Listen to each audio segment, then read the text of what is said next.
والأرض ولا يؤوده حفظهما وهو العلي العظيم. هو الله الذي لا إله إلا هو عالم الغيب والشهادة هو الرحمن الرحيم.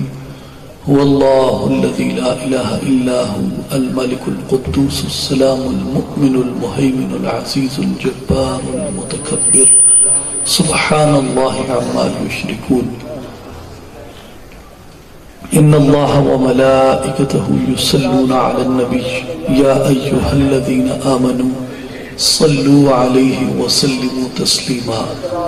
الصلاة والسلام عليك يا سيدي يا رسول الله وعلى آلك وأصحابك يا حبيب الله يا محبوب الله يا محمد رسول الله صلى الله عليك وآلك وبارك وسلم.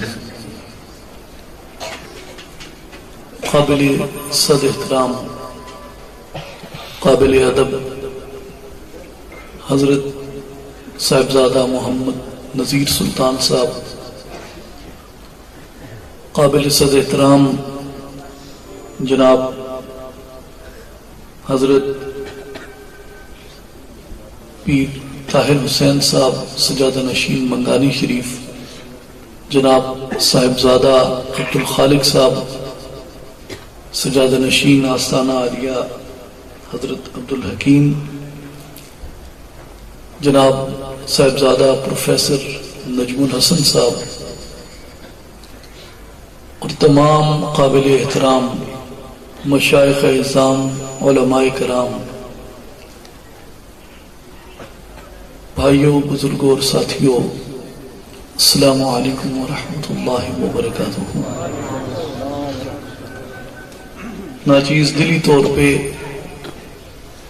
مفتی محمد نصیر الدین صاحب دامت برکاتہم العالیہ کو خراج تحسین پیش کرتا ہے.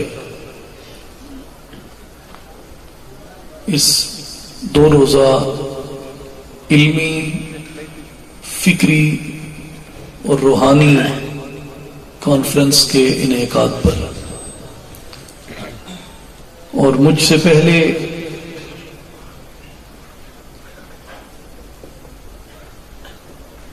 صاحبزادہ پروفیسر نجم الحسن صاحب جو گفتگو فرما رہے تھے وہ انتہائی قابل غور تھی اور قابل فہم تھی، اور میں اسی سے گفتگو کے سلسلے کو آگے بڑھانا چاہوں گا کہ آج ہم جس دور میں زندہ ہیں یہ فتنوں کا دور ہے. ہر طرف سے شرق و غرب میں فتنے اٹھ رہے ہیں، سرکشیاں اٹھ رہی ہیں، بغاوتیں اٹھ رہی ہیں، اور بالخصوص جو حضرت حکیم الامت علامہ اقبال رحمۃ اللہ علیہ نے فرمایا تھا کہ حکمت مغرب سے ملت کی یہ کیفیت ہوئی، حکمت مغرب سے ملت کی یہ کیفیت ہوئی جس طرح سونے کو ٹکڑے ٹکڑے کر دیتا ہے گاز.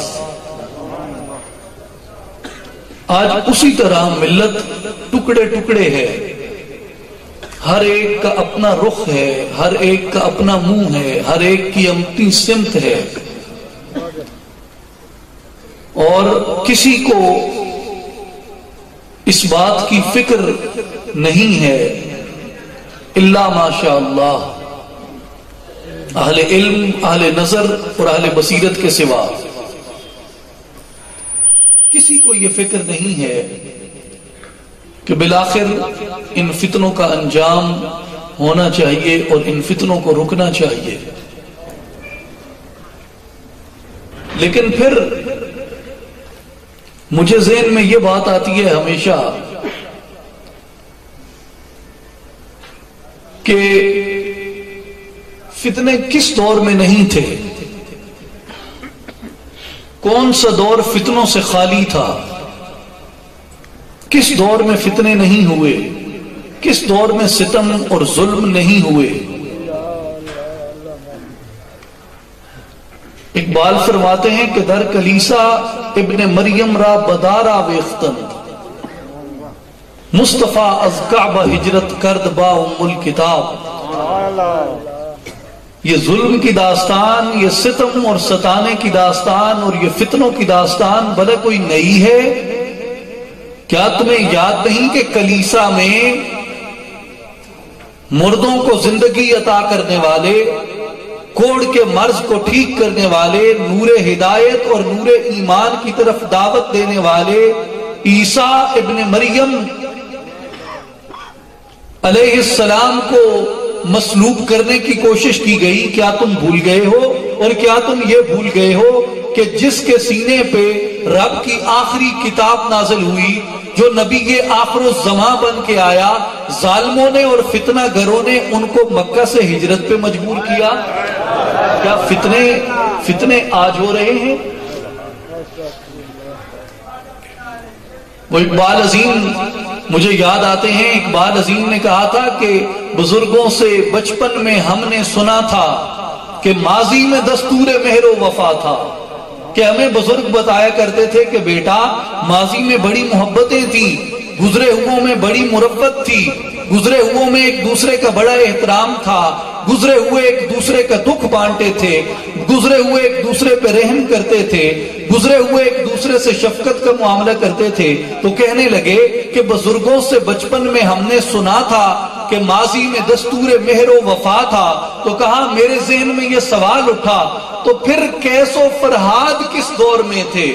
وہ چنگیز و تیمور کا عہد کیا تھا؟ وہ طائف میں کیوں سنگ باری ہوئی تھی؟ سرے کربلا خون کس کا بہا تھا؟ وہ طائف میں کیوں سنگ باری ہوئی تھی؟ سرے کربلا خون کس کا بہا تھا؟ اگر آج کا دور فتنوں کا دور ہے، آج کا دور فسادات کا دور ہے، تو پھر گزرا ہوا دور میں کیا تھا؟ فرحات پہ کیا بیتی؟ وہ کیس پہ کیا بیتی؟ وہ چنگیز نے انسانیت کے سر کاٹ کے جو ہزاروں سروں کے مینار تعمیر کیے، کیا اس کو تم مربت اور شفقت میں شمار کرو گے؟ وہ تیمور نے جو تباہی ڈھائی، وہ جو جنگیں ہوئیں، وہ جو بار بار دلی لٹی، وہ جو بار بار یہاں پہ خون بہتا رہا، وہ جو تم نے بغداد کو لٹتے دیکھا، تم نے غرناطہ کو تباہ ہوتے دیکھا، تم نے قرطبہ کو تباہ ہوتے دیکھا، تم نے تہذیبوں کو لٹتے اور پیٹتے ہوئے دیکھا، وہ سارے کے سارے کو تم رحم اور شفقت سمجھتے ہو؟ ارے خدا کے بندے، یہ ظلم تو ہمیشہ جاری و ساری رہتا ہے۔ اب سوال یہ اٹھتا ہے کہ یہ ظلم کیوں ہوتا ہے؟ یہ فتنے کیوں اٹھتے ہیں؟ یہ فتنہ گر سوچ کہاں سے پیدا ہوتی ہے؟ یہ فتنہ گری یہ کس لیے پیدا ہوتی ہے؟ تو میں جب اس پہ غور کرتا ہوں تو مجھے کبھی کبھی یوں محسوس ہوتا ہے کہ جس دور کے اندر فتنوں کی کثرت ہو جائے، جس دور کے اندر فتنوں کی بھرمار ہو جائے، جس دور کے اندر فتنے اتنے زیادہ ہو جائیں کہ فتنوں کو شناخت کرنا تو کجا، فتنوں کو شمار کرنا ممکن نہ رہے۔ شناخت کرنا تو کجا، فتنوں کو شمار کرنا ممکن نہ رہے۔ جس دور میں فتنے ان گنت ہو جائیں، جس دور میں فتنے لا تعداد ہو جائیں، جس دور میں فتنے بے حساب اور بے شمار ہو جائیں، مسلمانوں اس وقت کا انتظار کرو کہ اللہ اس زمانے کی ایک عظیم ہستی کو پیدا کرتا ہے اس دور کے اندر جو ان فتنوں کا مقابلہ کرتی ہے، جو ان فتنوں کی سرکوبی کرتی ہے۔ کیوں کہ جب تک فتنوں میں شدت نہ ہو، جب تک باطل میں شدت نہ ہو، جب تک باطل اپنی پوری کر و فر کے ساتھ نمایاں اور ظاہر نہ ہو جائے، اس وقت تک حق کا اعلان و اعلام نہیں ہوتا۔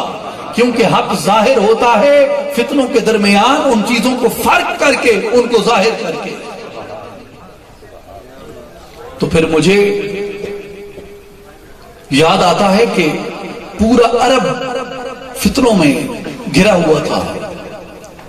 انہوں نے اپنی تہذیب تباہ کر دی، انہوں نے اپنا تمدن تباہ کر دیا، انہوں نے رب کا وہ گھر جو انہیں رب کے خلیل سیدنا ابراہیم علیہ السلام نے تعمیر کر کے دیا تھا، انہوں نے رب کے اس گھر کو، توحید کے اس مرکز کو انہوں نے 360 بتوں سے آلودہ کر دیا۔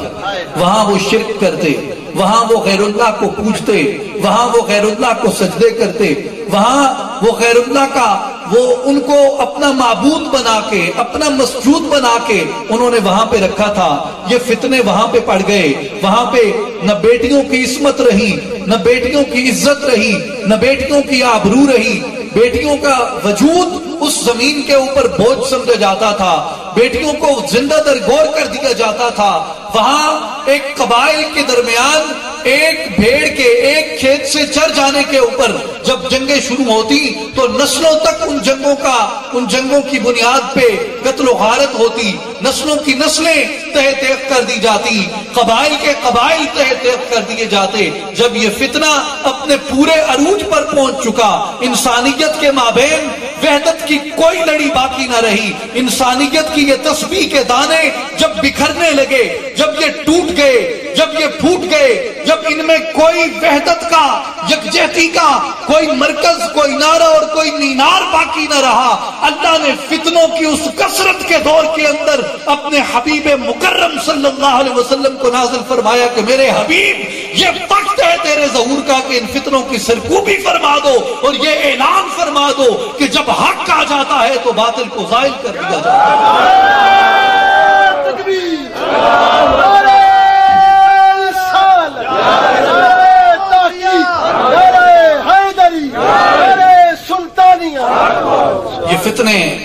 یہ فتنے یاد رکھیے گا، یہ فتنے یاد رکھیے گا۔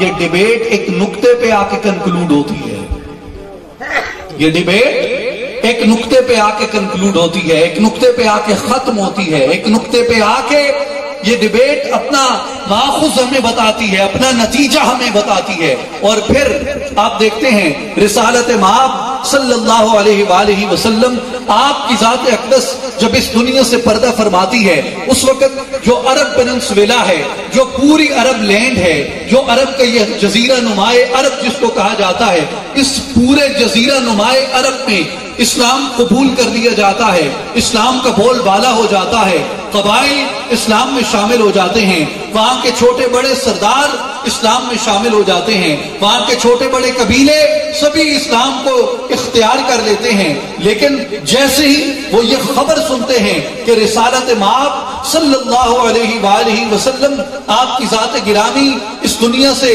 آپ بظاہر پردہ پوش ہو گئے، آپ بظاہر اپنی مرقد منور کے اندر تشریف لے گئے، تو پھر وہاں پھر فتنے اٹھے۔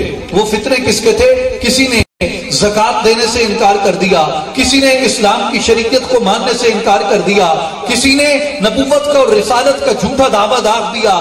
نبوت اور رسالت کے جھوٹے دعوے دار عرب کی سرزمین کے اندر پیدا ہو گئے، فتنوں کی عربوں کے اندر پھر کثرت ہو گئی، فتنے عربوں کے درمیان پھر جڑ پکڑ گئے۔ اللہ نے فرمایا مسلمانوں گھبرانا نہیں، اپنے پائے استقامت میں لغزش نہیں آنے دینی، اپنے پائے استقامت میں جنبش نہیں آنے دینی، اپنے قدموں کو تھام لو، اپنے ایمان کی دیوار کو مزید مضبوطی سے سہارا دے کے رکھو۔ کیوں کہ میں نے اپنے حبیب کے ذریعے سے جس امت کی تربیت کروائی ہے، جس امت کے وجود کو، جس امت کے قلب کو، جس امت کے نفوس اور ارواح کو میں نے معطر اور مقدس اور منور اور مطہر فرما دیا ہے، فرمایا اب میں نے پہلے اپنے حبیب کا اظہار کیا تھا، اب میں نے اپنے حبیب کی امت کا اظہار کرنا ہے، فرمایا اس لیے اپنے قدموں کو اور اپنے دل کو استقامت دے کے کھڑے رہو، اس لیے کہ اب ان فتنوں کی سرکوبی کے لیے میں نے اپنے حبیب کی امت کے صدیق کا اظہار کروانا ہے۔ ان فتنوں کی سرکوبی کے لیے اپنے حبیب کی امت کے صدیق کو ظاہر کرنا ہے۔ صدیق اکبر ظاہر ہوئے، ان فتنوں کو ختم کیا، ان فتنوں کو اپنی تدبیر سے، اپنے تدبر سے انہوں نے ان کی سرکوبی کی۔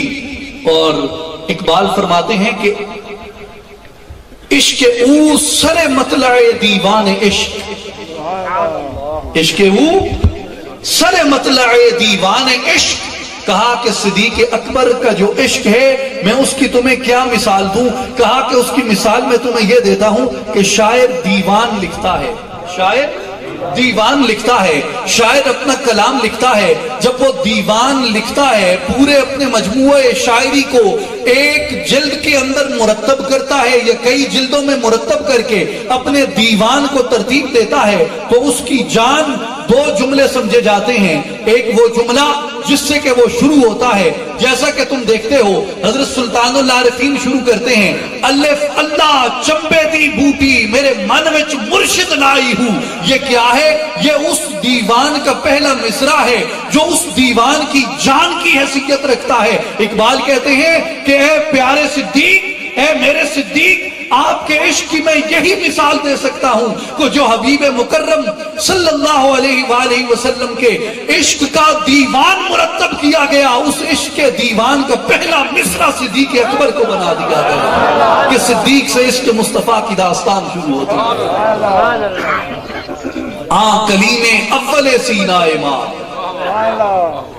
ہمارے طور سینہ کا پہلا نظارہ کرنے والا کون تھا؟ سیدنا صدیق اکبر رضی اللہ تعالیٰ۔ اب عرب میں اسلام کی تکمیل کر دی، اسلام مکمل ہو گیا، فتنے دب گئے، فتنے ختم ہو گئے، کس کے وجود سے؟ سیدنا صدیق اکبر رضی اللہ تعالیٰ عنہ کے وجود سے۔ تو مسلمان اطمینان میں آ گئے، مسلمان مطمئن ہو گئے کہ اب فتنے تھم گئے، اب فتنے ختم ہو گئے، اب فتنے باقی نہیں رہے۔ اللہ نے فرمایا کہ نہیں، ابھی میرے حبیب کی امت کے اندر ایسے وجود موجود ہیں میں نے جن کو مزید ظاہر کرنا ہے۔ میرے مولا اب کون سا فتنہ اٹھے گا؟ میرے مولا اب کون سے لوگ تیری ذات سے، تیرے اعلان سے، تیرے پیام سے بغاوت کریں گے؟ فرمایا تم نے پڑھا ہے لا الہ الا اللہ؟ میرے مولا پڑھا ہے۔ فرمایا مطلب جانتے ہو؟ الہی مطلب جانتے ہیں۔ مطلب کیا ہے؟ میرے مولا اس کا مطلب یہ ہے کہ کوئی الہ نہیں ہے سوائے اللہ کے۔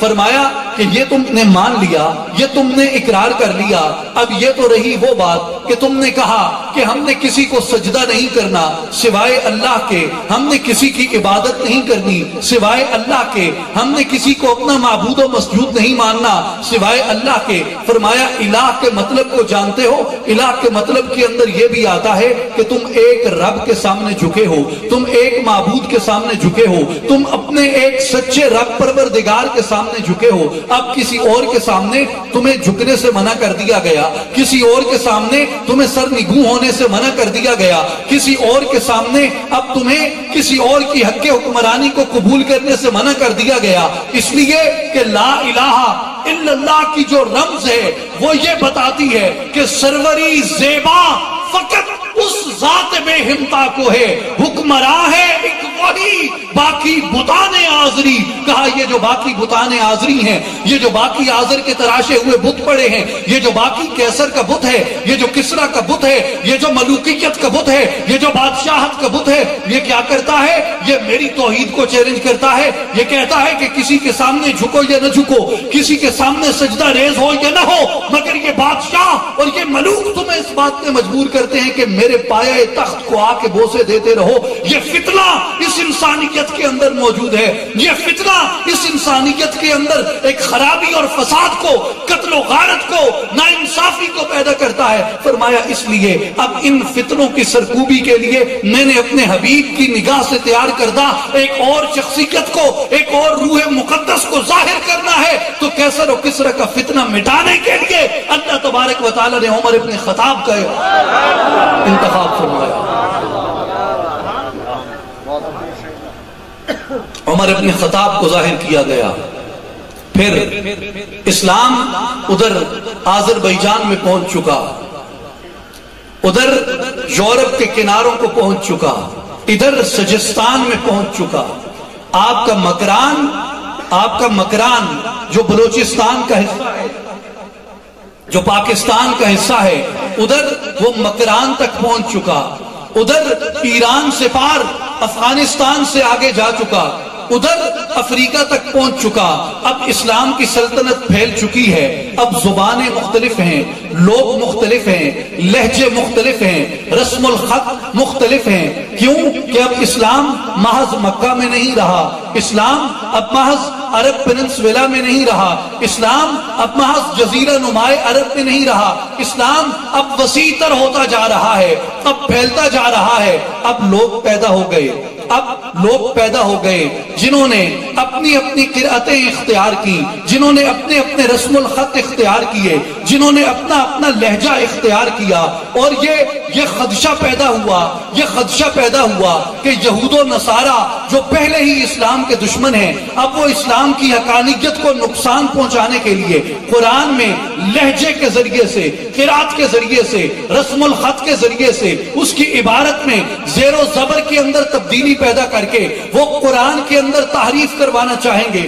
وہ قرآن کے اندر ترمیم کروانا چاہیں گے۔ جیسے یہود نے اپنی کتابوں کو بدل دیا تو پورے مذہب کی ساکھ بدل گئی، نصارہ نے اپنی کتابوں کو بدل دیا تو پورے مذہب کی ساکھ بدل گئی، پورے مذہب کی حیت بدل گئی۔ فرمایا کہ مسلمانوں، اب اس فتنے کا مقابلہ تم نے کرنا ہے، اب اس فتنے سے تم نے گھبرانا نہیں ہے، اس فتنے سے تم نے پیچھے نہیں ہٹنا، اس لیے کہ میں نے اپنے حبیب صلی اللہ علیہ وسلم کو جو نگاہ تربیت عطا فرمائی تھی، اس نگاہ تربیت کے فیض یافتہ عثمان ذو النورین کے فیض کو ظاہر کر کے ہم نے ان کو جامع القرآن کا رتبہ عطا فرمایا۔ پھر سیدنا عثمان غنی رضی اللہ تعالیٰ عنہ شہید ہوتے ہیں تو امت کے اندر سے کئی گروہ ہو گئے، امت گروہوں میں بٹ گئی، غلط فہمیاں پیدا ہو گئی۔ ان غلط فہمیوں کو یہود کو اور نصارہ نے ان کو مزید تقویت دی، ان میں مزید انہوں نے انتشار پھیلایا، انہوں نے مزید اس کے اندر اس غلط فہمی کو فروغ دیا، جس کے ذریعے سے امت باہم دیگر دست و گریباں ہوئی، امت میں جنگیں ہوئی جن میں صحابہ شہید ہوئے۔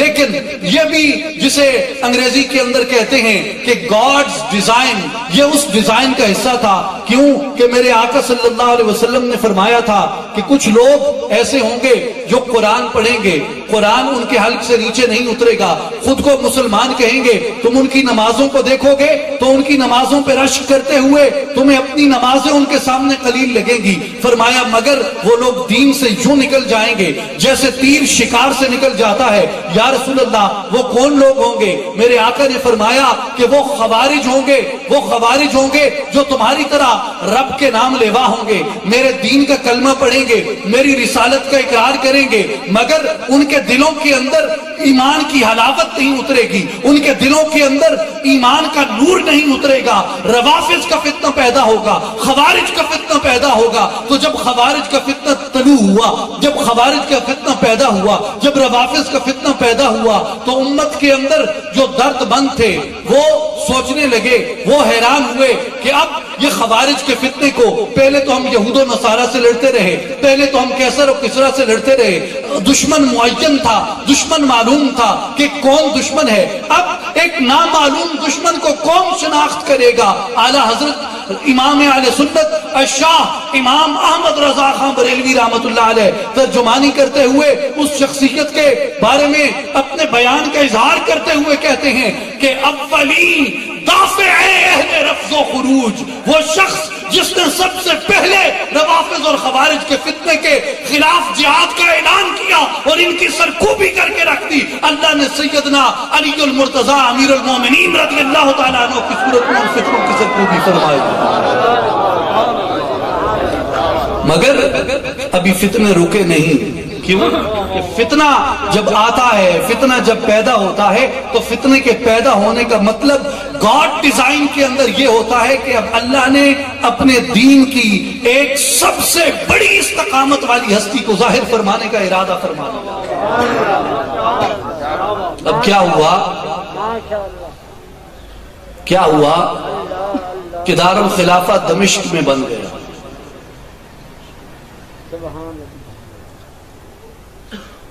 تو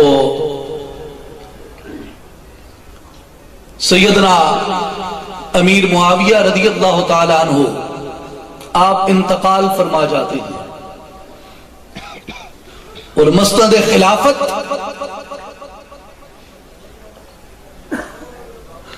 یزید کے ہاتھ میں آ جاتی ہے اور خلافت ملوکیت میں بدل جاتی ہے. انصاف اور مساوات اور اخوت کا وہ پیغام جو رسالت مآب صلی اللہ علیہ وسلم نے اپنی امت کے دلوں میں راسخ فرمایا تھا، قوی فرمایا تھا، مضبوط فرمایا تھا، اور انہیں بتایا تھا جسے اقبال کہتے ہیں کہ نعرہ لا کیسر و کسرا کیسر، عربو او ملوکیت کے پرستارو مجھے بتاؤ تو صحیح کہ تم ملوکیت کی دعوت دیتے ہو اس امت کو، سب سے پہلے لا کیسر اور لا کسرا کا نعرہ کس نے لگایا؟ لا کیسر اور لا کسرا کا نعرہ عربوں نے لگایا تھا. تو وہاں سے ملوکیت کی ابتدا ہوئی.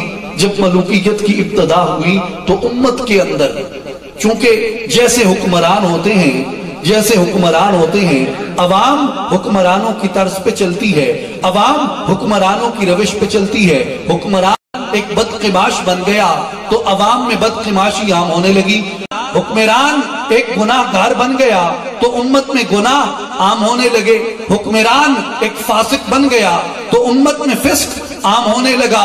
حکمران ایک بد کردار بن گیا تو امت میں بد کرداری عام ہونے لگی. حکمران ایک ناانصاف بن گیا تو امت میں ناانصافی عام ہونے لگی. حکمران ایک جھوٹا بن گیا تو امت میں جھوٹ عام ہونے لگا. حکمران ایک زانی بن گیا تو امت میں زنا عام ہونے لگا. حکمران ایک شرابی بن گیا تو امت میں شراب عام ہونے لگی. حکمران جب اس طرح گناہوں میں لت پت ہو گیا تو امت بھی گناہوں میں لت پتی کی طرف چل پڑی. تو اس وقت لوگوں میں یہ احساس پیدا ہوا، لوگوں میں یہ شعور پیدا ہوا کہ کیا اس خلافت کے بعد کیا آ کر اسلام کی اس تربیت، اسلام کے اس نظام عدل و انصاف، اسلام کے اس نظام اخوت و مساوات کے بعد اس ملوکیت کو تسلیم کر دیا جائے؟ اللہ نے فرمایا کہ یہ فیصلہ تو اب میرا آنے والا وہ شخص کرے گا جس کو میں نے نور کی وہ طاقت عطا کر دی ہے،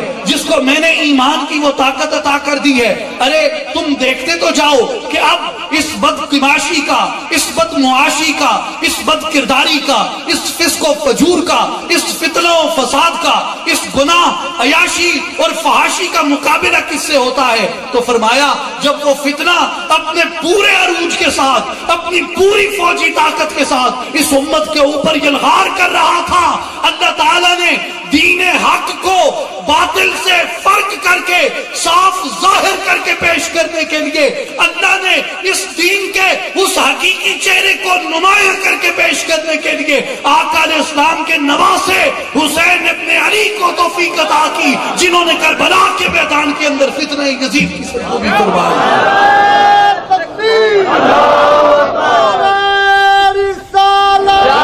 سنیے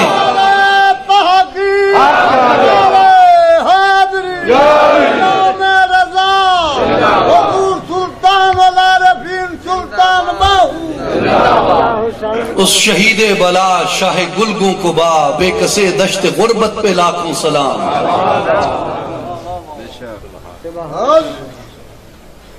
میں اکثر ایک بات بیان کرتا ہوں کہ ایک بار میں نے سوچا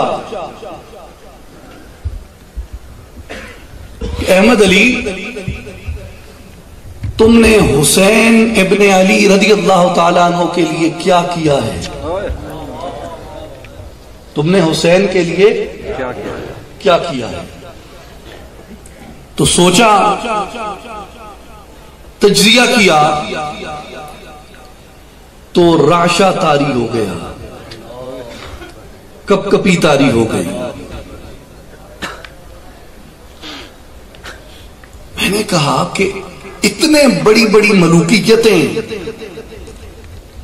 جن کے پاس اتنے وسائل ہیں، اتنی دولت ہے، وہ حسین کے خلاف، حسین کے مقدمے کو کمزور کرنے کے لیے، معاذ اللہ حسین کو باغی ثابت کرنے کے لیے اپنی شاہی خزانوں سے خزانے لوٹا رہے ہیں،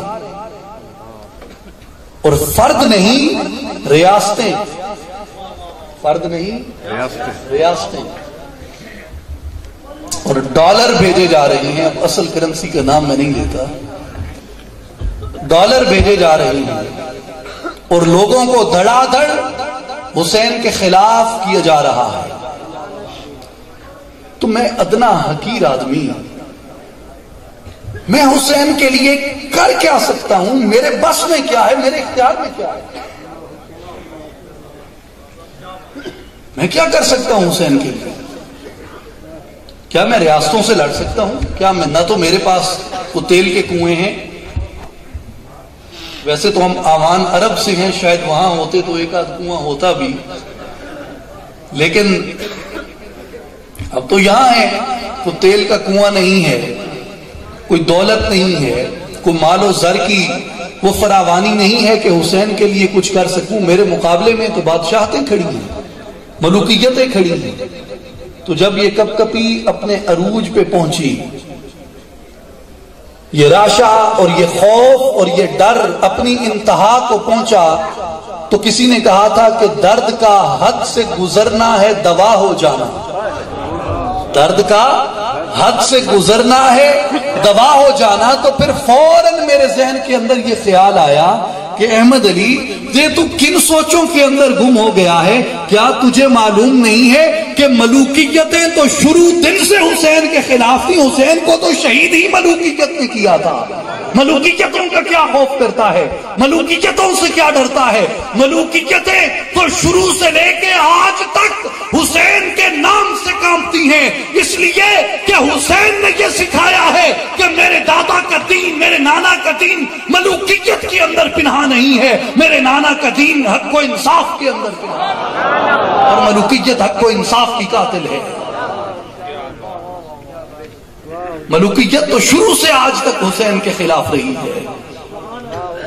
اور اگر حسین کا دفاع کیا جائے تو پھر بہت سے شاہان زمان کا دفاع نہیں کیا جا سکتا. اگر حسین کا دفاع کیا جائے تو بہت سے شاہان زمان کا دم بھرنے کے لیے، ان سے مال بٹورنے کے لیے، ان سے ڈالر بٹورنے کے لیے، ان سے کرنسی بٹورنے کے لیے لازمی ہو جاتا ہے کہ یزید کا دفاع کیا جائے، کیونکہ وہ بھی ملوکیت کا نمائندہ تھا. تو ملوکیت کے اس فتنے کو دین سے خارج ثابت کرنے کے لیے، ملوکیت کے اس فتنے کو دین سے خارج ثابت کرنے کے لیے اللہ نے سیدنا امام حسین رضی اللہ تعالیٰ عنہ کو منتخب فرمایا. مارکا تھا ذبح عظیم کا مکمل ہو چکا. اب آئیے علم اور فکر کے میدان میں. کس میں؟ علم اور فکر کے میدان میں. والداعین حدیث کا، وادعین حدیث کا فتنہ پیدا ہوا، جنہوں نے جگہ جگہ سنت کو مشکوک بنانے کے لیے، سنت سے آخر اسلام کی امت کے رشتے کو توڑنے کے لیے اور سنت کے اندر شکوک اور شبہات پیدا کرنے کے لیے، التباس اور دھندلاہٹ اور کنفیوژن کو پیدا کرنے کے لیے انہوں نے آخر اسلام کے دین کے اندر آخر اسلام کی ذات اقدس سے منسوب اقوال دھڑا دھڑ تراش کے مارکیٹ میں لانے شروع کر دیے. اور اس سازش کے پیچھے کون تھے؟ دشمنان اسلام، یہود و نصارہ. تو اللہ تبارک و تعالی نے اس امت کے اندر پھر جب یہ فتنہ اپنا زور پکڑ گیا، جب یہ فتنہ اپنی جڑ پکڑ گیا، جب یہ فتنہ اپنے عروج پر جا پہنچا، تو اللہ تبارک و تعالی نے مسلمانوں کو، مومنوں کو یہ تقویت عطا فرمائی کہ فتنے خواہ کیسے ہی کیوں نہ ہو، فتنے خواہ کتنے قوی کیوں نہ ہوں، فتنے خواہ کتنے مضبوط کیوں نہ ہوں، مگر تم ہمیشہ اس بات کے اوپر یقین رکھو کہ اللہ ان فتنوں کی سرکوبی کے لیے کسی کو ضرور پیدا فرماتا ہے۔ جیسے اقبال فرماتے ہیں، مجھے معلوم نہیں ہے کہ اقبال کیوں مجھے آج بار بار یاد آ رہے ہیں۔ اقبال فرماتے ہیں کہ نہ ستیز گاہ جہاں نہیں، نہ ستیز گاہ جہاں نہیں، نہ حریف پنجہ فگن نئے، وہی فطرت اسد اللہی، وہی مرحبی وہی انتری۔ کیا بات ہے پھر صاحب، کیا بات ہے۔ ستیز گاہ جہاں، یہ میدان یہ نیا ہے نہیں، حریف پنجہ فگن جو مد مقابل ہیں، کیا مد مقابل نئے ہیں؟ نہیں۔ کیوں؟ وہی فطرت اسد اللہی، وہی مرحبی وہی انتری۔ کہا ایک طرف مرحب اسی طرح اپنی تلوار تانے آ رہا ہے، اور دوسری طرف اسی طرح علی المرتضیٰ کے ماننے والے اپنے نبی کی خاک کا سرما اپنی آنکھوں میں ڈالے آ رہے ہیں۔ خیرہ نہ کر سکا مجھے جلوہ دانش فرنگ، سرما ہے میری آنکھ کا خاک مدینہ و نجف۔ کیا بات، بہت اچھا۔ موسیٰ و فرعون و شبیر و یزید، این دو قوت از حیات آمد پدید۔ اگر موسیٰ آتا ہے تو اس کے سامنے فرعون ہے تو موسیٰ آئے گا، اگر یزید ہے تو اس کے سامنے شبیر آتا ہے۔ یہ طاقت ازل سے لے کے ابد تک کیسے ہی چلے گی، کیونکہ یہ خیر اور شر کی جنگ ہے، یہ خیر اور شر کی جنگ ہے۔ مگر رومی کہتے ہیں کہ جانم ملول گشت ز فرعون و ظلم او۔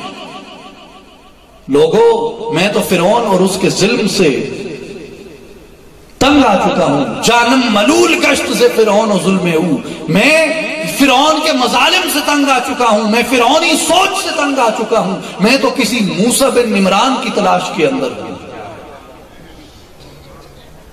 زی خلق پر شکایت گریگاں شدم ملول، آہاؤ ہو نعرہ مستانہ مارزوز۔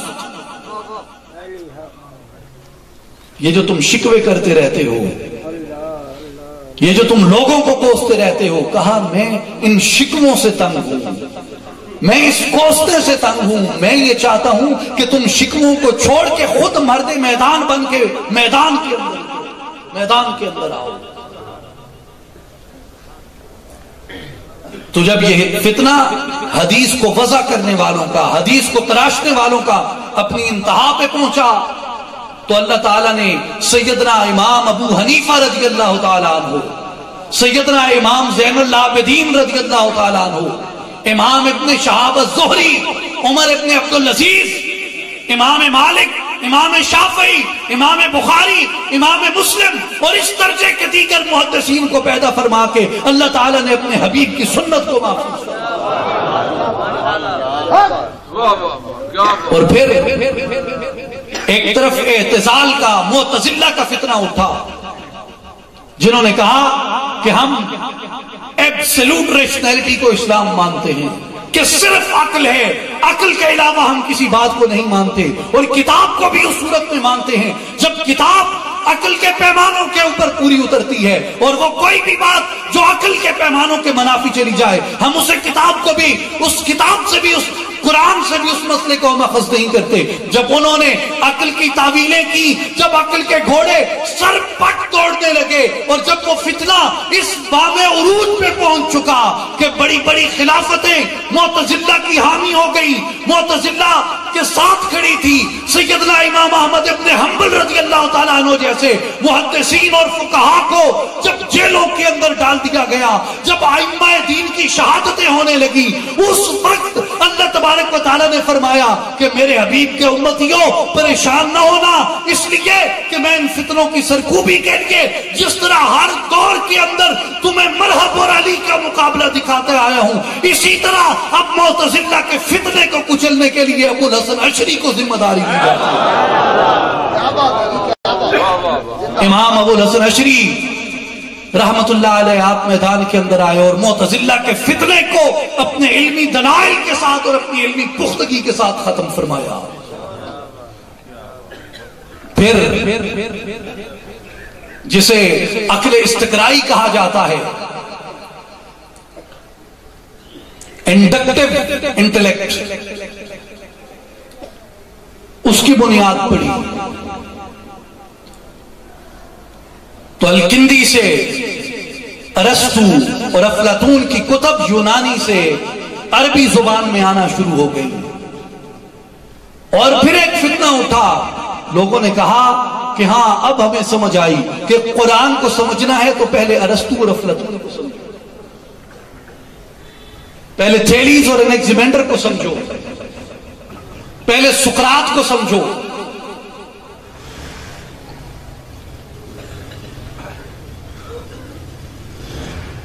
تو دین فکر یونان کا ملغوبہ بننے لگا، فکر یونان کا چربہ بننے لگا. فکریں دھندلا گئیں، عقلیں دھندلا گئیں. لوگوں کو سمجھ نہ آ رہی تھی کہ اس عظیم فتنے کو دین حق سے کیسے جدا کر کے دیکھا جائے، کیسے اس کو سمجھا جائے کہ دین کیا ہے، حقیقت کیا ہے، اور اس کے سامنے یہ فتنہ کس چیز کے اندر کھڑا ہے. جب امت کے دل کے اندر ویسا ہی رعشہ طاری ہوا، ویسی ہی کپ کپی طاری ہوئی، تو اللہ نے فرمایا میرے حبیب کے امتیوں گھبراتے کیوں ہو؟ جس طرح ہر فتنے کی سرکوبی کے لیے ایک مرد مجاہد تمہیں میدان کے اندر نظر آتا ہے، اس فکر یونانیت کے فتنے کی سرکوبی کے لیے بھی میں نے اپنی خاص عطا سے، اپنے محبوب کے فیض سے میں نے ایک روح مقدس کو تیار کر دیا ہے، اور وہ محمد بن محمد بن محمد ابو حامد الغزالی ہے، جو اس فکر یونانیت کے فتنے کے خلاف جنہوں نے جہاد فرمایا اور فتح حاصل.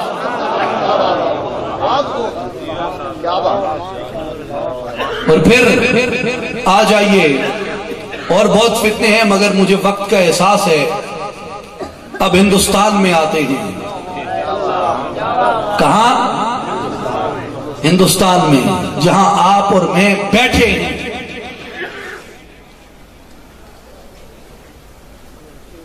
ترک آئے،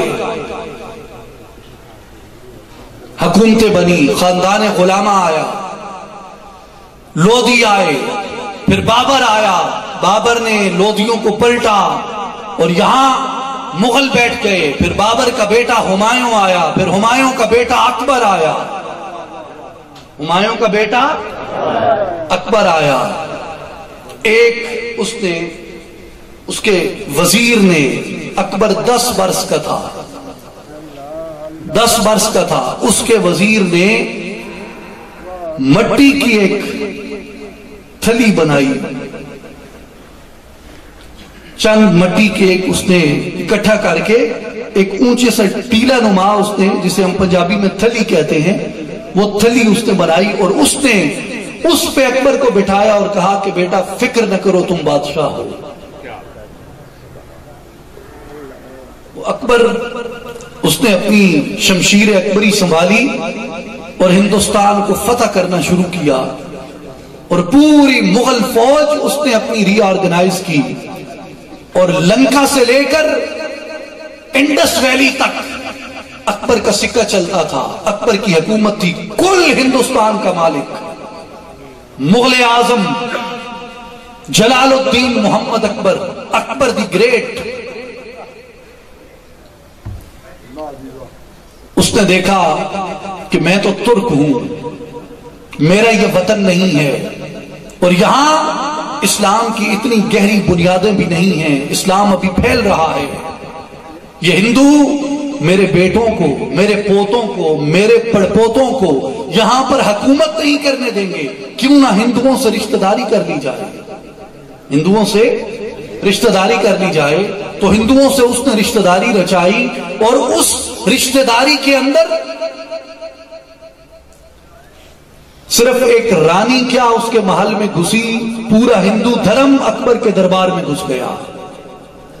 اور اکبر نے کہا کہ اچھا یہ تو اب ہمیں سمجھ آئی ہے، قرآن اور وید کی تو ایک ہی زبان ہے. کیا؟ قرآن اور وید کی ایک زبان ہے. اکبر نے کہا کہ جو قرآن کہتا ہے وہی وید کہتے ہیں، جو وید کہتے ہیں وہی قرآن کہتا ہے، لہذا قرآن اور ویدوں کو ملا کے پڑھا جائے. ہندو دھرم کو بھی ایک صحیح، جائز اور الہامی دین مانا جائے، اس کی حقانیت پہ یقین رکھا جائے، اور اس کو اسلام کے مد مقابل رکھنے کی بجائے اس کو اور اسلام کو برابر میں رکھ کے پڑھا جائے، اور دونوں کی عبادت اور دونوں کے طریقہ کار کو درست مانا جائے، اس دین کو اکبر نے دین الہی کا نام دیا۔ اب سلطنت کی افواج ہیں، لاکھوں کی تعداد میں افواج ہیں، توپ نئی نئی اس زمانے میں ایجاد ہوئی تھی، توپیں تھیں، تلواریں تھیں، بندوقیں تھیں، ہتھیار تھے، گھوڑے تھے، ہاتھی تھے، لشکر تھے۔ ارے کس کی مجال، ارے کس کی ہمت، ارے کس کا جگرا، ارے کس کا حوصلہ، ارے کس کے سینے کے اندر اتنی جنبش اور تپش کہ کوئی اکبر اعظم کو آ کر للکار سکے۔ امت مدھم ہو گئی، امت کے جگر اور کلیجے پہ اسی طرح کپ کپی تاری ہو گئی، اسی طرح خوف تاری ہو گیا۔ نواب بیٹھ گئے، سردار بیٹھ گئے، ثروت مند بیٹھ گئے، دولت مند بیٹھ گئے۔ رب نے سب کا امتحان لیا، سب کو موقع دیا کہ اکبر کی اس بغاوت کو، اکبر کی اس گمراہی کو، اکبر کے اس باطل دین کو کون کچلتا ہے؟ جب سردار بیٹھ گئے، جب نواب بیٹھ گئے، جب سرمایہ دار بیٹھ گئے، جب جگیردار بیٹھ گئے، جب مال و زر کے مالک بیٹھ گئے، جب تاجور بیٹھ گئے، جب تاجر بیٹھ گئے، جب بڑی بڑی جاگیروں کے مالک اپنی اپنی جگہ پر بیٹھ گئے، تو اللہ نے فرمایا کہ دیکھو جب میں اپنے دین کی حقانیت کا، اپنے دین کی صداقت کا اعلان کرتا ہوں تو پھر میں جس بندے کو کھڑا کرتا ہوں اسے فوجوں کی ضرورت نہیں ہوتی، اسے مال و زر کی ضرورت نہیں ہوتی، اسے کسی ہتھیار اور کسی توپ اور کسی تلوار کی ضرورت نہیں ہوتی، اسے گھوڑوں اور ہاتھیوں کے لشکروں کی ضرورت نہیں ہوتی۔ وہ ایک باپ برہنہ مرد مجاہد، مرد کلندر ہوتا ہے، مجدد الفسانی اس کا نام ہوتا ہے، اور ایک درویش ہو کر بھی وہ اکبر جلال الدین کے تخت کو چیلنج کرتا ہے اور ہند کے اندر اللہ کے دین کے علم کو بلند فرماتا ہے۔ نعرہ تکبیر، نعرہ رسالت، نعرہ تحقیق، نعرہ حیدری، نعرہ غوثیہ، آستانہ عالیہ منگانی شریف۔ تو کیا ایک درویش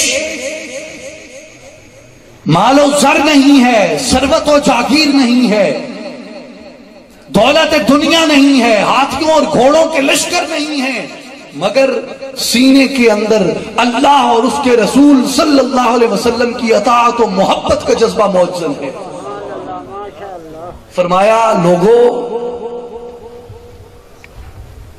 تیری خاک میں ہے اگر شرر تو خیال فقر و غنا نہ کر، کہ جہاں میں نانے شعیر پر ہے مدار قوت ہے تیری۔ ارے اگر غریب ہو گیا تو کیا ہے، اگر نادار ہے تو کیا ہے، شکم میں روٹی نہیں ہے تو کیا ہے، آنکھوں میں چبھن ہے تو کیا ہے، بخار ہے تو کیا ہے، تکلیف ہے تو کیا ہے، اگر دنیا نہیں ہے تو کیا ہے، اللہ کی مدد اور نصرت تو تمہارے ساتھ ہے۔ پھر اب آئیے اختتام کی طرف۔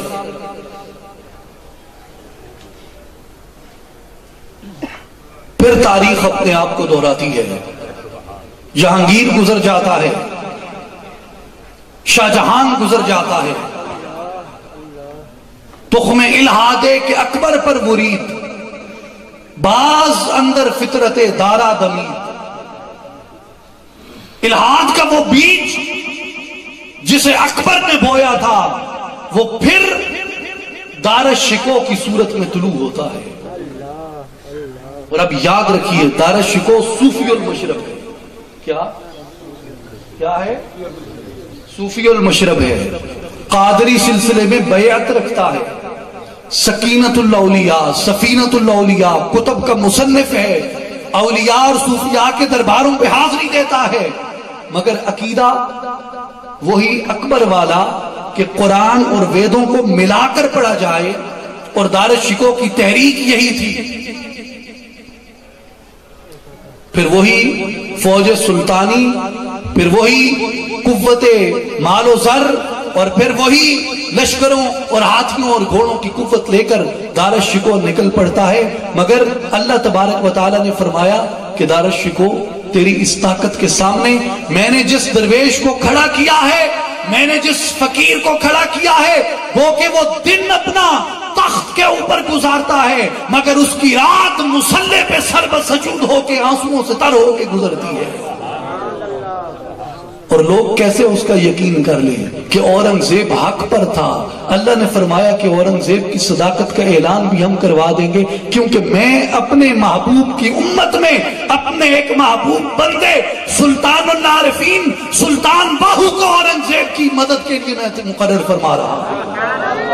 اور آپ کے علم میں ہونا چاہیے کہ حضرت سلطان العارفین رحمت اللہ علیہ نے فرمایا ہے کہ اورنگزیب عالمگیر محی الدین ہند ہے. محی الدین ہند ہے جس نے دین کو بارے دیگر زندہ کیا ہندوستان کے اندر، وگرنہ دار شکو کا بہاؤ اس کو بہا کر لے جاتا. پھر کئی فتنے چلے. ایسٹ انڈیا کمپنی آئی. ایسٹ انڈیا کمپنی نے یہاں حکومت قائم کی اور یہاں ظلم اور بربریت کا طوفان بپا کیا اور یہاں علماء بکے، جاگیردار بکے، وڈیرے بکے، کن کے سامنے؟ انگریزوں کی مدد کے لیے بکے. اور ہمیں جو یہ بتاتے ہیں کہ آئیں ہم آپ کو بتاتے ہیں کہ انگریزوں کے خلاف کون لڑا.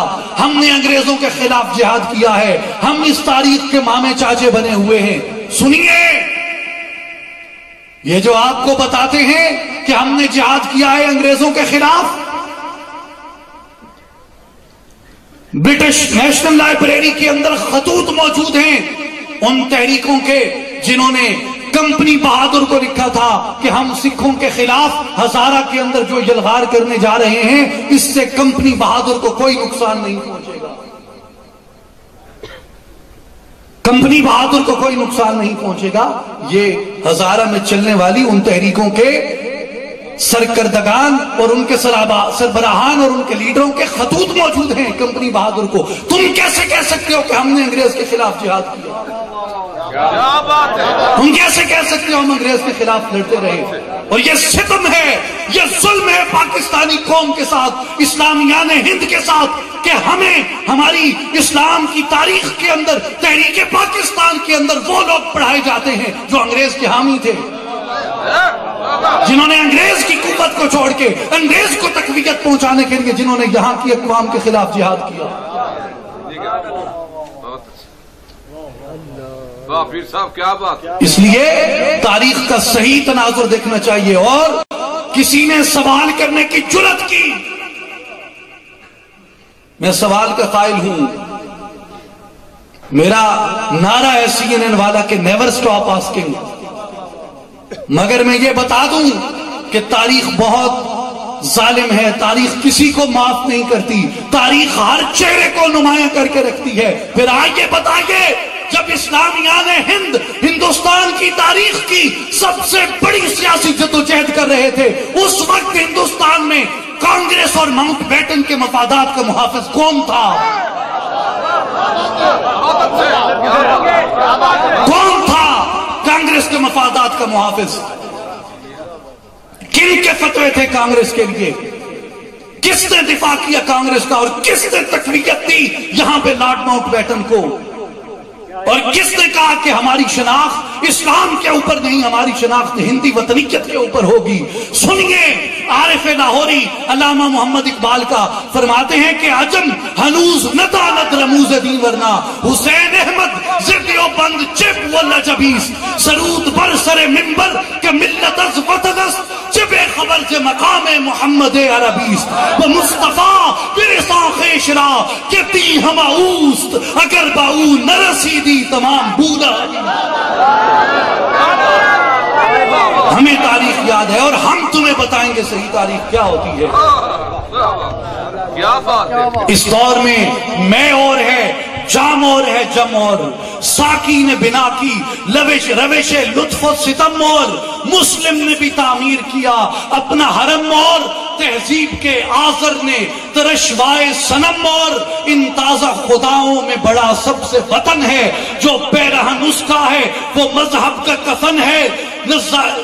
جو پیرہن اس کا ہے وہ مذہب کا کفن ہے، یہ بت کے تراشیدہ تہذیب نبی ہے، غارت کرے کاشانہ دین نبوی ہے، بازو تیرا توحید کی قوت سے کبھی ہے، اسلام تیرا دیس ہے، تو مصطفی ہے، نظارہ دیرینہ زمانے کو دکھا دے، اے مصطفی خاک میں اس بت کو ملا دے، وہ قید مقامی تو نتیجہ ہے تباہی، رہ بحر میں آزاد وطن صورت ماہی ہے، ترک وطن سنت محبوب الہی، دے تو بھی نبوت کی صداقت پہ گواہی، گفتار سیاست میں وطن اور ہی کچھ ہے، ارشاد نبوت میں وطن اور ہی کچھ ہے۔ نعرہ تکبیر، نعرہ رسالت، نعرہ تحقیق، نعرہ حیدری، نعرہ سلطانیہ۔ آقا ایما اقدائے مشکل کشود، بہر دین از وطن خود ہجرت نمود، بہر دین از وطن خود ہجرت نمود۔ آقا علیہ السلام نے ایک مشکل عقدے کو کھولا، یہ بتا دیا کہ وطن مقدم نہیں، دین مقدم ہے۔ اگر آقا وطن کو مقدم کرتے تو آقا کے آباء و اجداد کا وطن تو مکہ تھا، آقا کے آباء و اجداد کا وطن مکہ تھا، مکے کو ترک کر کے آقا نے مدینہ کی راہ لی اور مدینہ میں جا پہنچے۔ کیوں کہ آقا علیہ السلام نے امت کو سکھایا کہ وقت آئے تو وطن پر دین کو قربان نہ کرنا بلکہ دین پہ وطن کو قربان کرنا۔ ہمیں معلوم ہے کس نے کہا تھا کہ پاکستان فراڈ اعظم اور قائد اعظم کافر اعظم ہے۔ ہم تاریخ کو نہیں بھولے اور نہ ہم اپنی نسلوں کو یہ تاریخ بھولنے دیں گے۔ سنیے، میں بات کوئی اور کر رہا تھا، مجھے مجاہد ملت مولانا عبدالستار خان نیازی رحمۃ اللہ علیہ یاد آ گئے۔ جب سن 71 میں پاکستان ٹوٹا، سانحہ مشرقی پاکستان ہوا، بنگلہ دیش بنا، تو ایک مولانا کانگریس کے حامی فرمانے لگے، اللہ کا شکر ہے ہم پاکستان بنانے کے جرم میں شامل نہیں تھے۔ تو مجاہد ملت ساتھ بیٹھے تھے، انہوں نے کہا مولانا 1947 میں آپ عیسیٰ خیل میں 4 روپے کے امام تھے۔ 1947 میں آپ عیسیٰ خیل میں 4 روپے کے امام تھے۔ 4 روپے کے اماموں کا کام نہیں ہے کہ پاکستان جیسا عظیم کام کرتے، یہ 4 روپے کے اماموں کا کام نہیں ہے۔ اور یہ بات میں نے قاضی حسین احمد کی زبان سے سنی ہے، میں راوی بھی بتا دوں، ملی یکجہتی کونسل کی میٹنگ میں انہوں نے کہا۔ اس لیے دین قوم کیا شے ہے، قوموں کی امامت کیا ہے، اس کو کیا جانے یہ بیچارے 2 رکعت کے امام، یہ انگریز کے مفادات کے محافظ، یہ کانگریس کے مفادات کے محافظ، یہ کیا جانے کہ پاکستان کیا ہے اور پاکستان کس نے عطا کیا۔ چراغ گولڑا سید نصیر الدین نصیر شاہ صاحب رحمۃ اللہ علیہ، ان کا انٹرویو میں نے خود پڑھا، انہوں نے فرمایا کہ حضرت بابو جی رحمۃ اللہ علیہ پاکستان سے ایک وقت تھا جب آپ موافقت نہیں رکھتے تھے تو سختی فرماتے تھے قائد اعظم کے لباس اور قائد اعظم کے حلیے پہ۔ تو ایک دن ایک مرید حاضر خدمت ہوا، درویش تھا، اس نے عرض کی، اس نے کہا سرکار ایک بڑا عجیب خواب میں نے دیکھا ہے۔ تو حضرت بابو جی رحمۃ اللہ علیہ نے فرمایا کہ کیا خواب دیکھا ہے؟ اس نے کہا سرکار خواب میں نے سرکار دو عالم صلی اللہ علیہ وآلہ وسلم کی زیارت کی، سرکار کی بارگاہ میں ایک دبلا پتلا لمبا انگریزی شکل لباس کا آدمی کھڑا تھا، سرکار اسے فائل عطا فرما رہے تھے کہ یہ مقدمہ میں نے تمہیں دے دیا، یہ مقدمہ میں نے تمہیں دے دیا ہے۔ تو حضرت سید نصیر الدین نصیر رحمۃ اللہ علیہ فرماتے ہیں کہ اس دن سے حضرت بابو جی رحمۃ اللہ علیہ نے فرمایا کہ اب سرکار کا حوالہ آ گیا ہے، اب ہم پاکستان کے سپاہی ہیں۔ ان کو کیا پتا پاکستان کس نے بنایا؟ پاکستان کس کے فیض اور کرم سے بنا ہے؟ تو بات کہاں چلی تھی؟ ایسٹ انڈیا کمپنی کے فتنے پہ. اس فتنے نے یہاں پر جن پہ ضرب لگائی وہ اب وقت نہیں ہے، ورنہ انشاءاللہ بشرط صحت و زندگی کسی موقع پر میں اس کی وضاحت عرض کروں گا، جسے اقبال نے کہا ہے کہ آ بتاؤں تجھ کو رمز آیا ان الملوک، سلطنت اقوام غالب کی ہے ایک جادوگری. اس سے کیا مراد؟ تو انہوں نے اہل عزت کو اہل ذلت بنا دیا اور اہل ذلت کو اہل عزت بنا دیا، اور انگریز کی سرپرستی میں ہند میں، یہ میں پہلے بھی آپ کو باحوالہ یہ بات عرض کر چکا ہوں، ہند میں، عرب میں، افریقہ میں، ہر جگہ پر انگریز نے اپنی نگرانی، اپنی سپرویژن کے اندر انہوں نے اسلام کے اندر نئے فتنے کھڑے کیے اور ان کی سیاسی مدد کی. فتنے کھڑے کیے اور ان کی سیاسی مدد کی. سیاسی مدد کیسے کی؟ کہ ان کو انہوں نے اسٹیٹ مشینری کے اندر انسٹال کروایا. جب ایگریمنٹ ہوتا ہے، ایگریمنٹ کا گارنٹر ہوتا ہے، ایگریمنٹ کا گارنٹر ہوتا ہے. آپ آج بھی پوچھ لیں کہ دو آلیں ایک جگہ پہ یکجا ہیں، اب جدا ہونے جا رہی ہیں، وہ دو آلیں جو 80 برس تک یکجا رہی ہیں، وہ دونوں آلیں ان کے معاہدے کا گارنٹر اور ان کے معاہدے کا ضامن کون تھا؟ تو آپ کو نقش پا اس کے برطانیہ کے محلات تک لے کے جائیں، برطانیہ کے محلات تک لے کے جائیں گے. کیونکہ اس وقت ایک جگہ میں گیا تو انہوں نے ترکی پہ بڑی تنقید کی، کیونکہ یہ لوگ آج کل ترکی سے بڑے خائف ہیں، رجب طیب اردگان سے. تو انہوں نے ترکی پہ بڑی تنقید کی، کہنے لگے اقبال نے کہا تھا، یہ سب زیادہ صاحب بیٹھے ہیں یہ جانتے ہیں اقبال کو، اقبال نے کہا تھا چاک کر دی ترک نادا نے خلافت کی قبا، سادگی مسلم کی دیکھ اوروں کی یاری بھی دیکھ. میرے ساتھ آ کے بیٹھے. اب امتحان مجھے انہوں نے کیا ڈالا؟ انہوں نے خود اپنے اوپر امتحان ڈال دیا کہ مجھے مخاطب کر کے کہہ دیا کہ صاحبزادہ صاحب اقبال کو جانتے ہیں. جب صاحبزادہ صاحب سٹیج پہ آئے تو اب حق باہو کا غلام تھا، حق باہو کا نوکر تھا، تو حق کی نسبت سے حق تو بولنا تھا اپنی زبان سے. میں نے وہاں آ کر کہا کہ اقبال کے پھر ترکوں پہ سارے شعر پڑھیے. اقبال نے یہ بھی کہا تھا کہ بیچتا ہے ہاشمی ناموں سے دین مصطفیٰ، خاک خوں میں مل رہا ہے ترکمان سخت کو. اقبال نے کہا تھا بیچتا ہے ہاشمی ناموس سے دین مصطفیٰ، کہ آ کر اسلام کے دین کی ناموس عربوں نے انگریزوں کے ہاتھوں فروخت کر کے ترک مسلمانوں کا خون بہایا ہے. اس لیے میں کہتا ہوں کہ اپنے بیٹوں کے نام فخر الدین پاشا رکھا کرو، اپنے بیٹوں کے نام محمد مدافع المدنی رکھا کرو. اس لیے کہ جب یہ نام لوگ دیکھتے ہیں تو انہیں پوری تاریخ یاد آ جاتی ہے کہ یہ تاریخ کے کن سپوتوں کے نام ہیں جنہوں نے گنبد خضرا آ کر اسلام کے گنبد شریف کو مسمار ہونے سے بچایا.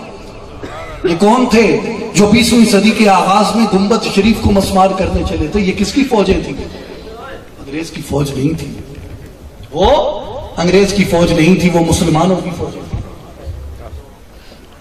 انگریز نے یہاں یہ فتنے پیدا کیے، اور آج تک جو فرقہ واریت ہو رہی ہے یہ سارے کے سارے وہ فتنے اور وہ فرقے کر رہے ہیں. یہ پوری قتل و غارت جو ہو رہی ہے، فساد جو ہو رہا ہے، تباہیاں جو ہو رہی ہیں، وہ چاہے نائجیریا میں ہو، صومالیہ میں ہو، سوڈان میں ہو، جہاں کہیں بھی یہ فتنے ہو رہے ہیں، یہ سارے کے سارے وہ فتنے اور فرقے کر رہے ہیں جن کی بنیادیں انگریز نے رکھی ہیں. پھر انگریز نے جب یہ فتنے رکھے تو ایک اور فتنہ پیدا ہوا جو آج کا اس ساری گفتگو کا کنکلوژن ہے، نتیجہ ہے. مجھے معلوم ہے ٹھنڈ ہے اور میں وہ حرارت ایمانی نہیں رکھتا کہ آپ کو ایمان کی حرارت سے وہ جنبش دے سکتا، لیکن میری گزارش ہوگی کہ خاموشی سے پوری توجہ سے سنیں کہ معاملہ کیا ہے. اب یہ پورا ڈیزائن آپ دیکھیں جسے گاڈز ڈیزائن کہا جاتا ہے انگریزی میں. اس پورے تصور کے اندر آپ کو یہ بات نظر آئے گی کہ فتنے جو پیدا ہوتے ہیں اور جب فتنے اپنے عروج پہ پہنچتے ہیں تو ان فتنوں کے اس عروج پہ پہنچنے کا مقصد ایک یہ بھی ہوتا ہے کہ اب اللہ تعالیٰ نے ان فتنوں کی سرکوبی کے لیے وقت کے مجدد کو پیدا فرمانا ہے۔ کیا؟ وقت کے امام کو پیدا فرمانا ہے، اپنے دین کے محافظ کو پیدا فرمانا ہے، اپنے دین کی حقانیت کو ظاہر کرنا ہے، حق اور باطل میں امتیاز کرنا ہے۔ تو جگہ جگہ اللہ نے قرآن میں اپنے حبیب کا ادب سکھایا۔ کیا؟ اپنے حبیب کا ادب سکھایا، اپنے حبیب کی تعظیم سکھائی، اپنے حبیب کی توقیر سکھائی، اپنے حبیب کی تکریم سکھائی، اپنے حبیب کی عزت سکھائی، اور کہا کہ میرے حبیب کے سامنے اونچی آواز میں بات نہ کرنا، ایسا نہ ہو کہ سارے اعمال اور نمازیں برباد ہو جائیں۔ فرمایا میرے حبیب کی بارگاہ ہے، یہ عام بارگاہ نہیں ہے، ادب گاہیست زیر آسماں از عرش نازک تر کہ راہ گم کر دمی آیت جنید و بایزید جا۔ فرمایا تم ادنا مسلمان وہاں کس ادب سے پیش ہو، یہ تو تمہارا معاملہ ہے، وہاں جنید اور بایزید بھی آئیں تو اپنے سانسوں کی سیٹی کو گم کر کے آتے ہیں۔ ادب رسول پہ حملہ ہوا، تعظیم مصطفیٰ پہ حملہ ہوا، تعظیم رسول پہ حملہ ہوا، اور حملہ کیا ہوا؟ کہا یہ جو ادب کرتے ہیں، یہ جو تعظیم کرتے ہیں، یہ تجاوز کرتے ہیں، یہ حد سے گزر جاتے ہیں، اور جو ادب کے اندر تعظیم کے اندر حد سے گزر جانا ہے، یہ حد سے گزر جانا، یہ حد سے گزر جانا، یہ تو شرک ٹھہرتا ہے، یہ تو مماثلت شرک بن جاتی ہے، یہ تو بدعت بن جاتی ہے۔ اس لیے نبی کے روضے کی طرف ہاتھ اٹھا کر دعا نہ مانگو، نبی کے روضے کی طرف منہ کر کے درود نہ پڑھو، نبی کے روضے کی طرف یوں مؤدب ہو کے اگر تم کھڑے ہو گئے تو گویا تم نے شرک کیا، گویا تم بدعتی ہو گئے، گویا تمہارے دلوں کے اندر رب کی توحید ابھی تک راسخ ہی نہیں ہوئی، رب کی توحید ابھی تک آئی ہی نہیں ہے۔ اور اس لیے جب یہ فتنے آ گئے تو لوگوں نے کہا کہ تم حبیب سے لینے کیا جاتے ہو، مکہ میں اللہ کا گھر ہے وہیں مانگ لیا کرو۔ اب وہ یہ بھول جاتے ہیں کہ اللہ نے خود فرما رکھا ہے لا اقسم بہذا البلد، حبیب ہم اس شہر کی قسم یوں ہی تو نہیں اٹھاتے، ہم اس شہر کی قسم اس کے سنگ و خشت کی وجہ سے نہیں، اس کے در و دیوار کی وجہ سے نہیں، وَأَنْتَ حِلٌّ بِهَذَا الْبَلَدِ، حبیب ہم تو اس شہر کی قسم اس لیے اٹھاتے ہیں کہ تم اس کے اندر جلوہ گر ہو،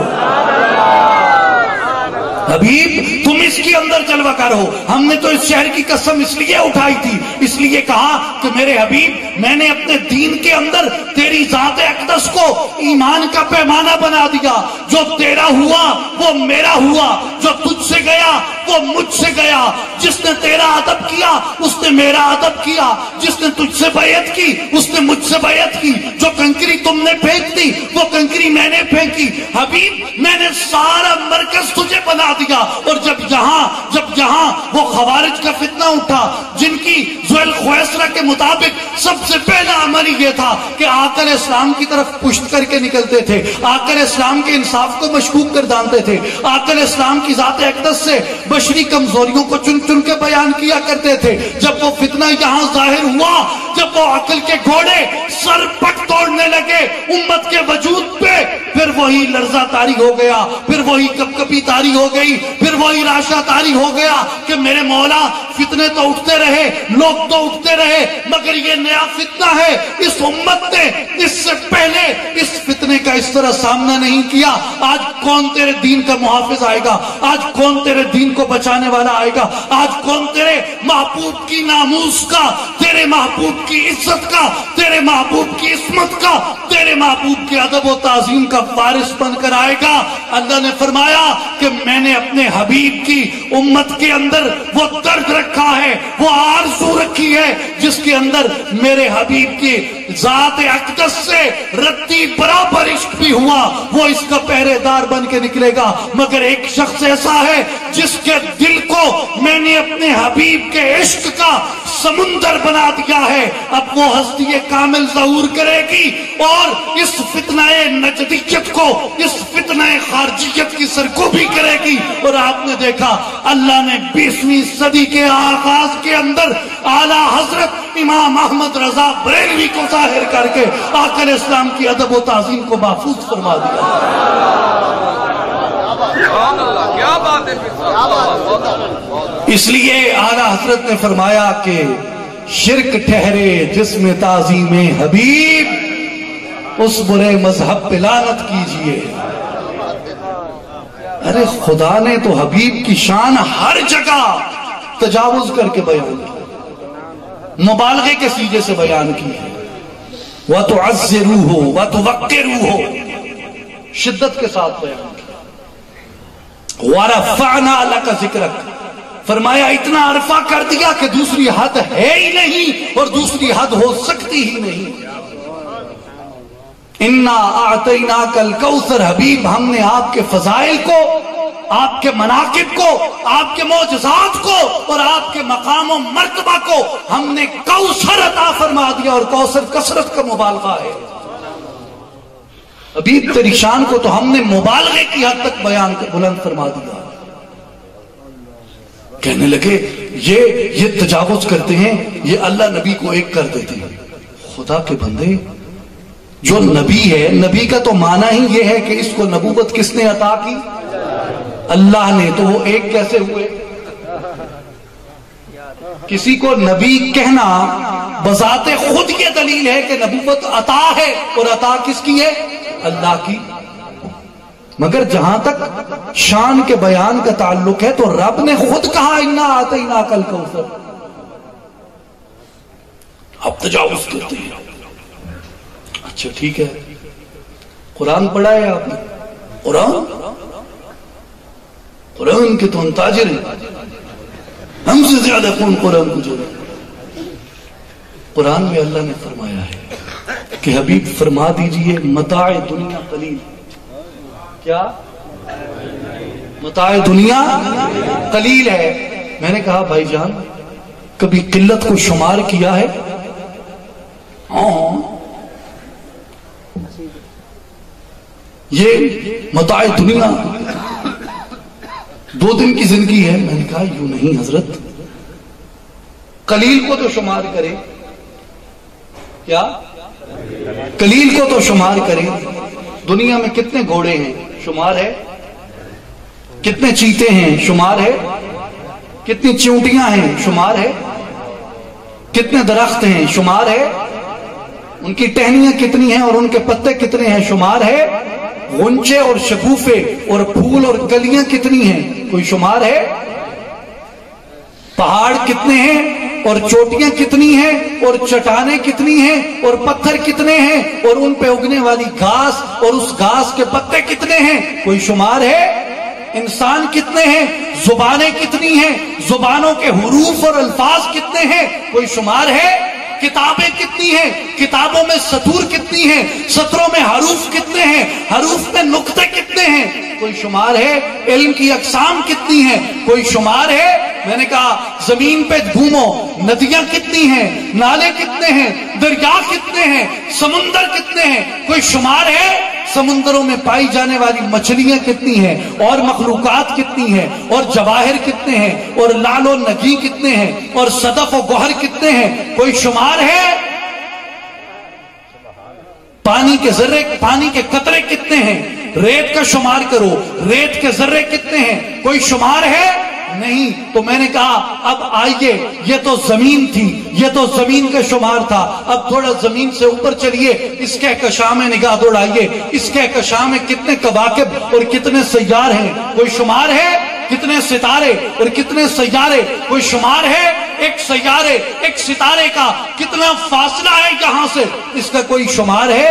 کوئی شمار نہیں ہے۔ یہ ہماری گلیکسی جس کو ملکی وے گلیکسی کہتے ہیں، اس ملکی وے گلیکسی کے اندر جو اب تک کا سب سے بڑا معلوم سیارہ ہے اس کو V Y Canis Majoris red hypergiant کہتے ہیں۔ اس کا فاصلہ زمین سے، اس کا فاصلہ زمین سے کتنا ہے؟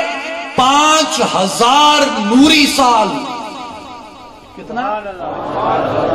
5000 نوری سال. نوری سال کیا ہوتا ہے کہ ایک لمحے میں روشنی خلا میں جتنا سفر کرتی ہے روشنی اتنا سفر 1 سال کرتی رہے, اس کو نوری سال کہتے ہیں. ایک نوری سال کا فاصلہ کتنا ہے؟ ایک نوری سال کا فاصلہ ہے 94 کھرب 63 ارب کلومیٹر. کتنا؟ 94 کھرب 63 ارب کلومیٹر. ایک نوری سال کا فاصلہ ہے. میں نے کہا مولانا 94 کھرب 63 ارب کو 5000 کے ساتھ ضرب دے کے شمار کرو کتنی صفریں لگتی ہیں. میں نے کہا صفریں لگاتے لگاتے لگاتے خود صفر ہو جاؤ گے, صفریں نہیں لگا سکتے. یہ کیا ہے؟ کل متاع الدنیا قلیل. یہ تو قلیل کا شمار ہے. اور اس کا ڈایا میٹر کتنا ہے؟ ایک گولائی ہوتی ہے, گولائی نہیں, راؤنڈ نہیں, ڈایا میٹر ہوتا ہے گولائی میں ایک سرے سے دوسرے سرے پہ سیدھا آنا, اس کو ڈایا میٹر کہتے ہیں. 84 ارب کلومیٹر اس کا ڈایا میٹر ہے, اور 84 ارب کلومیٹر اس کا ڈایا میٹر ہے. زمین کا کتنا ڈایا میٹر ہے؟ 12,500 کلومیٹر. زمین کا کتنا ڈایا میٹر ہے؟ 12,500 کلومیٹر. اور V Y Canis Majoris red hypergiant کا کتنا ڈایا میٹر ہے؟ 84 ارب کلومیٹر. یعنی سائنس کہتی ہے کہ اگر آج ایک جیٹ طیارہ 900 کلومیٹر فی گھنٹہ کی رفتار سے اگر اس کے ڈایا میٹر کے ایک سرے سے چلے تو اس کو ڈایا میٹر کے دوسرے سرے پہ پہنچنے کے لیے 1100 برس کا عرصہ چاہیے, 1100 سال کا عرصہ چاہیے, تب وہ اس کا ڈایا میٹر پورا کرتا ہے. تو میں نے کہا حضرت یہ تو اس ملکی وے گلیکسی کا اب تک کا سب سے بڑا معلوم سیارہ ہے, اور نہ جانے کتنے اربوں سیارے اس کہکشاں کے اندر ایسے ہیں جن کا نام تک سائنس کو معلوم نہیں ہے. اور یہ تو ایک گلیکسی ہے جو گلیکسیوں میں نسبتاً چھوٹی گلیکسی ہے, اور دنیا کے اندر 1000 1 کروڑ یا 1 ارب نہیں, دنیا میں 200 بلین گلیکسیز ہیں, 200 کھرب گلیکسیز ہیں. 200 کھرب گلیکسیز کا شمار کیجئے, اس لیے کہ ان سب گلیکسیز کو اللہ نے قرآن میں فرمایا ہے متاع دنیا قلیل ہے. تو متاع دنیا جسے رب نے قلیل کہا, میں نے کہا مولانا قلیل کا شمار تو آپ کر نہیں سکتے, اور جسے رب نے مبالغے سے کہا کہ حبیب ہم نے آپ کو مقام و مراتب کی مبالغے کی حد تک کثرت عطا کر دی ہے, میں نے کہا کثرت کا شمار تم کیسے کر سکتے؟ قلت شمار ہوئی نہیں, کثرت کا شمار کیسے کرتے ہو؟ اس لیے آقا علیہ السلام کا شان بیان بھی مبالغے سے کرنا چاہیے, اور آقا علیہ السلام کا ادب و تعظیم بھی مبالغے سے کرنا چاہیے, کیونکہ رب نے کہا انا اعطیناک الکوثر. اس لیے اعلی حضرت رحمت اللہ علیہ نے آقا علیہ السلام کی اس رمز کو سمجھا, اس راز کو سمجھا, اور اس لیے کہا کہ ادب مصطفیٰ میں کوئی تجاوز بھی کرے, ہاں وہ تعظیم جو شان الوہیت کے لائق ہے وہ تعظیم تو آقا نے اپنے صحابہ کو نہیں کرنی. جو شان الوہیت کے لائق ہے, سجدہ کرنا, معبود ماننا, مسجود ماننا, یہ تعظیم آقا کی نہیں کی جا سکتی. غیر اللہ کو, اللہ کے ماں سوا کو سجدہ نہیں کرنا, اور آقا نے خود اپنے صحابہ کو منع فرمایا اس سے. تو اس لیے آقا علیہ الصلوۃ والسلام کی ذات اقدس کی وہ تعظیم تو منع ہے جو تعظیم شان الوہیت کے لائق ہے, لیکن شان الوہیت کے نیچے جتنے مقامات, جتنے مراتب, جتنے مدارج, جتنی رفعتیں, جتنی بلندیاں ہیں وہ سب کی سب اللہ نے میرے حبیب کو عطا فرما دی. اس لیے مرزا عبد القادر بیدل ابو المعانی رحمت اللہ علیہ فرماتے ہیں, اب کون آئے گا؟ نصیر الدین نصیر چراغ گولڑا رحمت اللہ علیہ, جو آپ کو بیدل بیٹھ کے سنائیں. یہاں پہ بیدل کہتے ہیں رہبر عالم بالاست خیال کدگار. رہبرے عالم بالاست خیال قد یار، کہ میں جب اپنے یار کے قد کی بلندی کا، اپنے یار کے قد کی بلندی کا تصور کرتا ہوں تو اسے یوں پلٹ کے دیکھتا ہوں تو میری نگاہیں اپنے حبیب کے قد کو دیکھتے دیکھتے عالم بالا میں جا پہنچتی ہیں۔ تم جاؤ جہاں ساتھ چلیں سرو و صنوبر، تو اس قدر دلکش سے جو گلزار میں آوے۔ حبیب کے قد کی، اس کی شان اور عظمت اور مقام کی بلندی کا اندازہ کون لگا سکتا؟ اس لیے اعلی حضرت رحمت اللہ علیہ نے وہ فتنہ جو آقا اسلام کے ادب کو شرک کہتا ہے، آقا اسلام کی تعظیم کو شرک کہتا ہے، آقا اسلام کی تکریم کو شرک کہتا ہے، اعلی حضرت رحمت اللہ علیہ نے اس فتنے کی سرکوبی کی ہے۔ دل میں تو بہت کچھ تھا، لیکن وقت کی نزاکت اور وقت کی قلت کے پیش نظر میں آخر میں آپ سے یہی عرض کرنا چاہوں گا کہ جب فتنے عام ہو جائیں، ایک فتنہ لبرل فتنہ بھی تھا۔ کیا؟ لبرل فتنہ۔ اس لبرل فتنے نے یہ کنفیوژن پھیلا دی کہ نبی کی حرمت اور نبی کی عصمت پہ کٹ مرنا افسانوی بات ہے، اور ہاتھوں میں گیجٹ اٹھائے، سمارٹ فون اٹھائے، فیس بک اور ٹویٹر اور انسٹاگرام اور یوٹیوب اور دیگر سوشل میڈیا سورسز اور ریسورسز پہ جب میں اپنے نوجوانوں کو دیکھتا تو مجھے یہ تعجب ہوتا کہ یہ لوگ آقا اسلام کی حرمت اور آقا اسلام کی عزت کے دفاع کے لیے ان کو اگر کٹنا پڑا تو انہوں نے تو افسانے سن رکھے ہیں، انہوں نے تو کہنا ہے کہ علم الدین شہید کون تھا، علم الدین شہید کون تھا۔ یہ ساری ماز فسون و افسانہ تم نے گھڑ رکھا ہے اور فسون و افسانہ تم نے تراش رکھا ہے۔ اللہ تعالیٰ نے فرمایا کہ لوگوں فکر نہ کرو، جنہوں نے ہاتھوں میں گیجٹ اٹھائے ہوئے ہیں، ہاتھوں میں سمارٹ فون اٹھائے ہوئے ہیں، سمارٹ فون جنریشن کہلاتی ہے، ہم ان کی ہدایت کا بھی سامان پیدا کیے دیتے ہیں اور پورا میڈیا بلیک آؤٹ کر دے گا، پورا میڈیا ہر چیز کو بند کر دے گا، ایک خبر ایک جھلکی اس میڈیا پہ نہیں دکھائی جائے گی، کوئی یہ نہ کہے کہ یہ کسی کے اکسانے پہ آئے ہیں، یہ بریکنگ نیوز ایڈکٹس تھے، میڈیا نے ہائپ کریٹ کر دی تو میڈیا کی ہائپ کو دیکھ کے آ گئے ہیں۔ فرمایا جو میرے حبیب کی عصمت پہ، میرے حبیب کی عزت پہ، میرے حبیب کی حرمت پہ جو پبانگے دہل مسکرا کے پھانسی کے پھندے کو چوم لیں گے، ہم ان کے جنازے کو ان کی صداقت کی دلیل بنا دیں گے۔ اور یہ ہاتھوں میں گیجٹ اٹھائی ہوئی نیشن اپنے آپ کے ساتھ یہ لکھنے پہ فخر محسوس کرے گی کہ آئی ایم ممتاز کا، یہ فخر محسوس کرے گی یہ کہتے ہوئے۔ تو جب فتنے عام ہو جائیں تو گھبرایا نہ کرو، فتنے عام ہو جائیں گھبرایا نہ کرو۔ اللہ ان فتنوں کی سرکوبی کے لیے اپنی امت میں ایسے نفوس اور ایسی ارواح کو ظاہر کرتا ہے جو اللہ کے دین کی حقانیت کو اور اس کے دین کی صداقت کو مزید واضح کرتے ہیں۔